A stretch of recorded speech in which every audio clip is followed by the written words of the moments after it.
Irish and Celtic mythology are things that I've not really covered in much detail so far.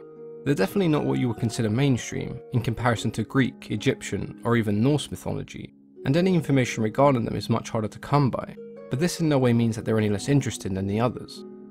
We continue our journey today by taking a look at quite a predominant figure, the goddess known as the Morrigan, or sometimes just Morrigan. She was often associated with war and the fate of those that took part, meaning that life and death were considered to be her domain. The appearance of the Morrigan before battle was considered a bad omen. Some believed that if a warrior was to see her washing his armour, it was a sign that he would not return. This in turn fueled the belief that the choice of who walked away from battle and who did not was down to the Morrigan. It became common practice to leave the bodies of the dead on the battlefield for a day, allowing time for Morrigan's crows to collect them, very similar to what we see with Odin and his ravens in Norse mythology. The Morrigan's association with the life cycle grew over time, and she began to be seen as part of a trio of sisters, referred to as the Morrigna. The trio consisted of the goddesses known as Badb, Macha, and Nemain. Morrigan herself was thought to be a shapeshifter, taking the form of a raven or a crow, the two animals that she was most often seen being accompanied by.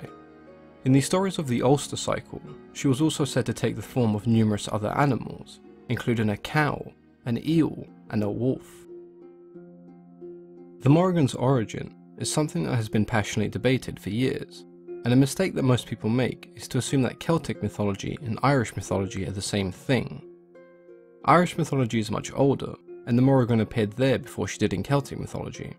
There's no doubt that the two are closely linked, with aspects of traditional Irish mythology bleeding into Celtic mythology and helping shape its ideas.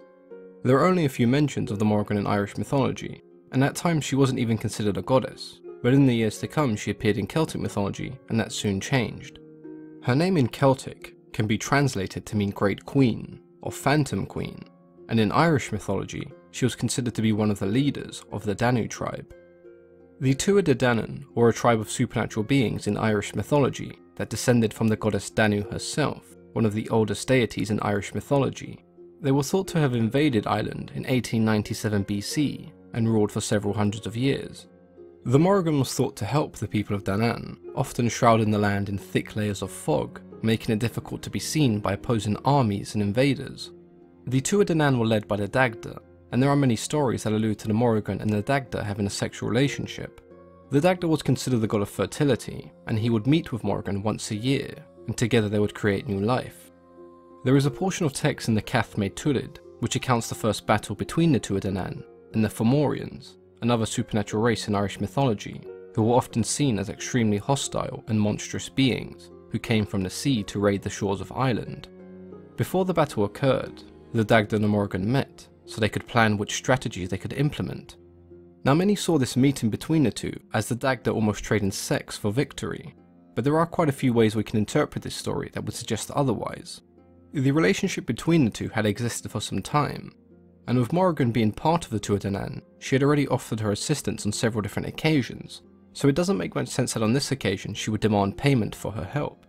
Before she met with the Dagda, Morrigan had already visited Lu, one of the fiercest warriors within the Tuatha danann, and she had chanted a battle incitement that would bolster him and rally his men. We can see here that Morrigan is clearly in favour of the battle, and has already taken steps to help her people. There are many who saw Morrigan as a goddess of sexual desires, but this story allows us to interpret her in a very different way. If anything, it is the Dagda who is the god of sex, as he is closely associated with fertility, and it's very clear that regardless of what the two did during their meeting, the Morrigan had every intention in helping him. I mentioned earlier that some people believe that the two would come together once a year, and my interpretation of these events is that the two met as they normally would, but this time it was a meeting of war, and Morrigan shared her strategic knowledge with the Dagda so she could help ensure that her people were victorious in battle. The Morrigan's lineage, much like a lot of Irish and Celtic mythology, can vary, as there are very few written accounts that we can go by. The medieval Irish book, Lebor Gabála Érenn, the Book of the Taken of Ireland, as we now refer to it, mentions that the Irish mother goddess Érenn was the mother of Morrigan, as well as the trio of sisters she was associated with. Despite their annual meetings, there is no real mention of the Dagda and the Morrigan ever having a child. The one piece of hazy information we have suggests that they may have had a child by the name of Adair.